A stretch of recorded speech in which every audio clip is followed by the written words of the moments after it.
Plasmodium falciparum is a human parasite that lives exclusively within red blood cells. In the process of growing, it uses the molecules within the erythrocytes to feed off them, and since the molecules of iron within the hemoglobin would be toxic to the parasite, it takes them and places them into an inert crystal called hemozoin. This crystal of hemozoin confers some paramagnetism to the parasites. It is this paramagnetic property that is used to separate infected erythrocytes from those that do not carry a parasite inside.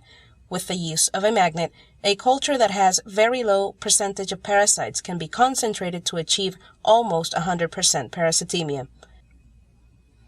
This separation of infected from uninfected red blood cells is very desirable in a number of experiments where a particular trait of the parasite needs to be studied without the confounding factors of surplus erythrocytes. The methodology shown here is fast, uncomplicated, and harmless to the parasite.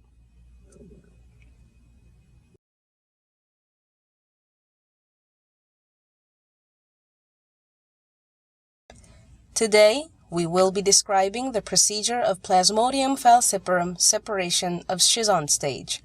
This multi-component equipment has to be assembled for every schizont isolation. First, place the column holder on the metallic stand, and then the magnetic column is placed on said holder. For our procedure, we use LS columns of Miltenyi. Next, we use a 50 ml tube to add 23.2 ml of RPMI 1640 and 750 microliters of a 7.5% sodium bicarbonate solution, which is to be the work solution.